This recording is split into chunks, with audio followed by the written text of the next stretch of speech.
7G. Before we go any further, please sub the channel, hit that like button, and get next to us. Yo, bro. What's up, man? Yo, man. I hate to be the one to say I told you so, man. but I'm going to say it. I told you so, man. The Pacers are a little better than we all thought. Last year, the Pacers were a good team. This year, they are in between very good and being a little more than good. These dudes, they got our number. Don't get me wrong. That shot, that 3-point bounce in the rim, dear God, throw me the rope so I could go through the rim shit.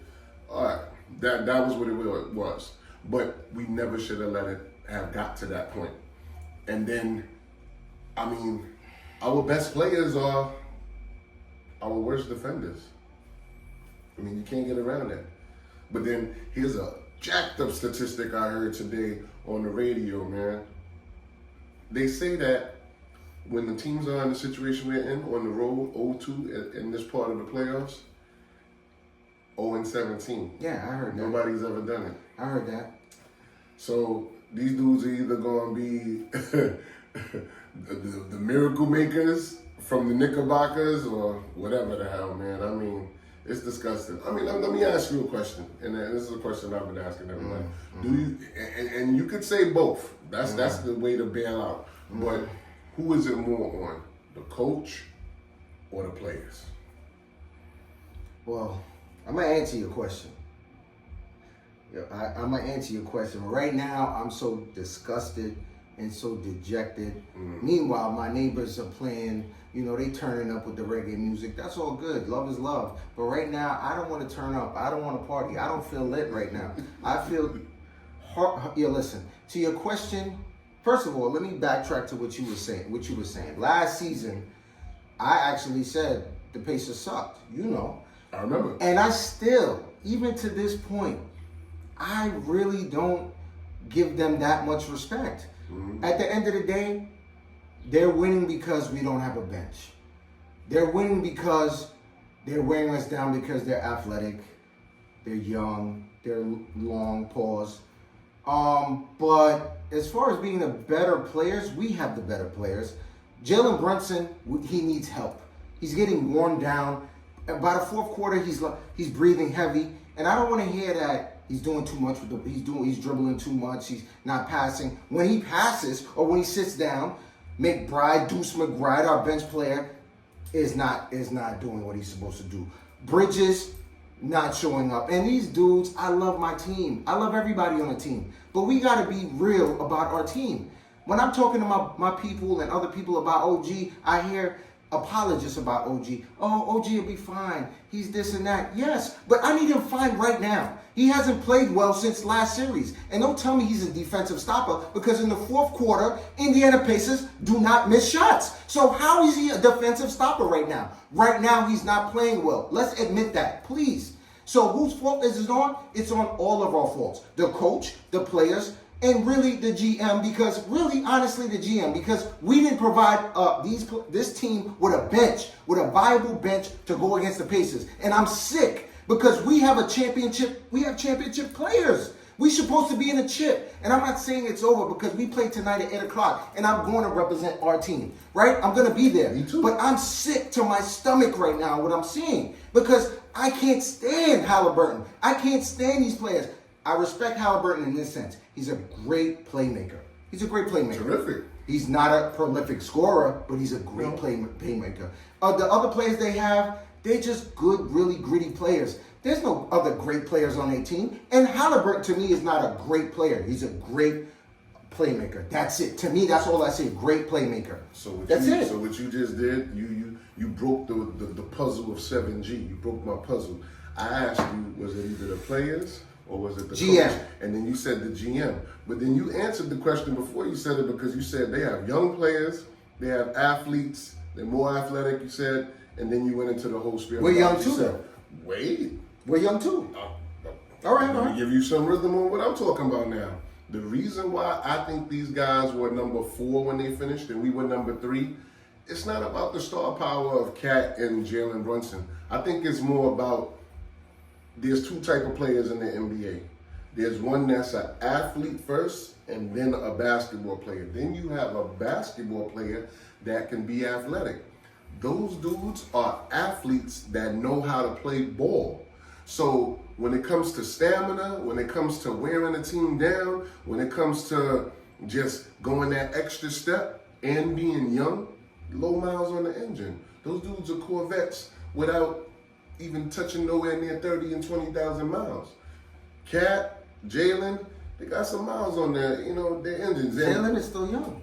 He's still young, but he got some miles out in Dallas, man. When he was out in Dallas, J-Kid had that kid running because he said he would. He said, yo, I'm going to let you do your thing in order to go get your big contract. That's a blessing, but you're not going to tell me all that shock absorption for the process that led you here didn't take a toll on you. And listen, let's just be real. Forget all that. That sounds like an excuse. He just may not be a good defender, but that's cool because he's that great of a scorer. He's not horrific as a defender. He's not. He can't do nothing with Halliburton because the dude is taller. He appears to be more athletic. And, I mean, I hear you. You don't really dig him that much as a player. And you're giving him just credit to the playmaking. But I know. I give credit to playmaking, though, because Magic is my favorite basketball player of all time. So, as a playmaker, I give him that. But I'm talking about getting past the dude. He gets past them easy before he even thinking about making a play. You ever seen him back up and just assess the court real quickly and then go I just think that's bad defensive assignments because the reason why I'm not big on the Pacers is because when I seen them play a whole team, a team like the Boston Celtics that have a bench and have starters, they got swept. When we were playing them last year, before all of our players went down, and we had a deeper team last year, we were killing them. And then attrition, we started to go down, and this and that, and they overcome. And so I haven't yet to see the Pacers. And if they get past us, I believe they'll win one game in the finals or get swept. I don't see them as a good team. I see them as a team that takes advantage of another situation. They're taking advantage because we don't have a bench. So how did they finish number 4?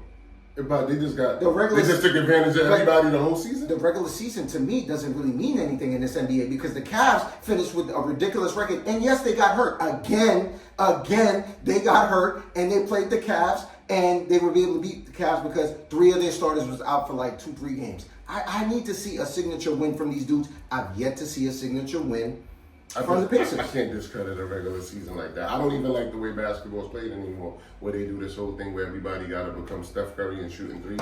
But that regular season got to mean something because that's the whole. In our era, it did, and now it doesn't. But I think that makes up the whole idea of everything in this completion. When you talk about, I want to see everybody go 82 games and see who still has, like I said before, stamina, fortitude, can last, and still take it to the top. That's what it's all about. Because if that was the case, we could just tell these dudes to do that garbage that they started to play in tournament and call that the championship. You're right. But that would be terrible because everybody's not in rhythm. They just finished coming from their yachts, their trips, they're not even back at full swag. So the 82 games count to some effect. I mean, but hey, we're going to just wish for the best because that's all we could do, and that's that. But you know who I want to touch right now, man? Knicks fans, man. Yo, we look bad, man. Like, this whole thing with the throwing the garbage bag at homeboy downtown that Halliburton took and offered a flight to come see them play at Indiana and may possibly beat us that game.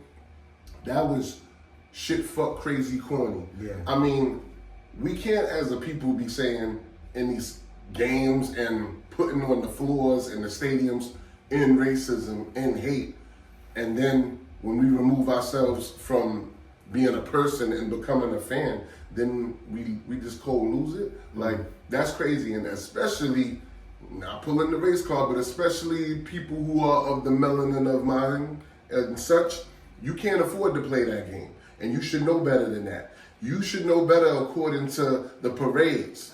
Puerto Rican Day Parade, that year when it got a little weird and y'all couldn't party the way y'all wanted to, with the situation with the young lady. Caribbean, West Indian, when you out there and then that kid got killed and then it was on the front of the paper and then things got all crazy, all you heard throughout the city was, those people shouldn't be allowed to party. They don't know how to celebrate. They don't know how to do this. Newsflash, St. Patrick's Day, one of the most craziest days in the city. Never seen something negative in the newspaper about it once. You get my drift? So, in combination of fandom with everybody being in the pot, you think you can get away with it? Do something that's a little too much and see how quickly you get separated and pointed out. Yeah, with the hysteria that's been going on with the Knicks fandom down on 7th Avenue, I agree with your point a little bit, but on the other note, I could say this. I could understand. A garbage bag? No, not that. But I could understand the hysteria in my whole lifetime. In my entire life, I've never seen the Knicks win a championship. Most people lifetime, they haven't seen that. Most people lifetime, people younger than me, haven't seen the Knicks get out the first round. So we're going crazy right now to the point where we're not in thinking straight because it's only a second round. We beat Boston Celtics. We're acting like it's a parade. We just got to the third round. We've been basketball aficionados forever. No one celebrates just getting to that extent to the third round. You celebrate, but you don't burn down the city, so to speak. I was about to say. But I what I'm saying is that I understand because it's been so long that we've been destitute. What do you understand? The hype, the energy, the fervor, the going crazy. That comes with it. Yeah, I understand that. To your point, white, black, Indian, all these people out there, eat a dick, suck my dick, all this type of language. It's fun in the moment. Trust me. I look at it, I laugh, but then I get taken back. Like, okay, years down the road now, when you have a kid, when you have your daughter, your son, they see this, you acting in this manner, how do you teach them? And these people down in 7th Avenue, not all of these kids, they're like 18, 19, some of them are 30, some of them are old. In all age groups, they're talking in this manner. So how do you teach your son or daughter later on? Because this video is 100% is forever online. So how do you teach them? This is an electronic record. Yeah. And to your point, with us now, what I touched on in a previous podcast, we're different, and we have to know that we're different because of our melanin. And just keep it real, we have to be smarter. We have to be smarter than the rest of them because we're not going to get the leeway. We're not going to get that. We're not going to get the excuse. The pass. We're not going to get the pass. Mm-hmm. That it is what it is. We know this, so just be better. And we can burn down the city when we win the championship. Yeah, dude. Then we can riot. Fuck it. Burn this whole shit to the ground. There won't be a Pacer fan in sight. I promise you. Burn this whole motherfucker to the ground if we win the championship. I got nothing to say. You climbing skyscrapers, doing all kind of craziness. It's too much. It's too much. And then we lose. We can't lose. Because if we lose, my God, we look pathetic. We look silly. We look dead silly. We look pathetic. The city do this. We look pathetic and then if all we of a lose. sudden they down and they lose. It's crazy. That's why we can't lose. But on a higher note, shout out to the King of New York. His birthday just passed. The man Notorious B.I.G. B.I.G. No doubt. My birthday follows up with his. You know what I just noticed? A lot of like dope MCs got a Gemini birthday, man. You got a lot of Jay Geminis out here. You got Andre 3000, rest in peace, Big Al. Yeah, you got. And you know what's crazy that you brought that up? What's up? I thought for our show, for the people, that we're gonna start giving the championship belt during the show in recognition to birthdays, people from the past that nobody celebrates, artists, entertainers that the mainstream forget about, and we're gonna shout you out when it's your birthday, when it's time. We're gonna hit you with that. I like that. That's cool. When you brought that up, and I was thinking about that too. That's dope. That's cool. That's dope. Man. That's dope. Yeah. Well, next year I'll be years old, so love is love. Yeah. And I guess you could close it out, my bro. Yeah, well, you know what Don P always says at a time like this. Do the day and let the day do you. We out. Basic Instagram bitch, my nigga. She don't care about your health, just money, my nigga. When you at the bottom to the top is the only direction.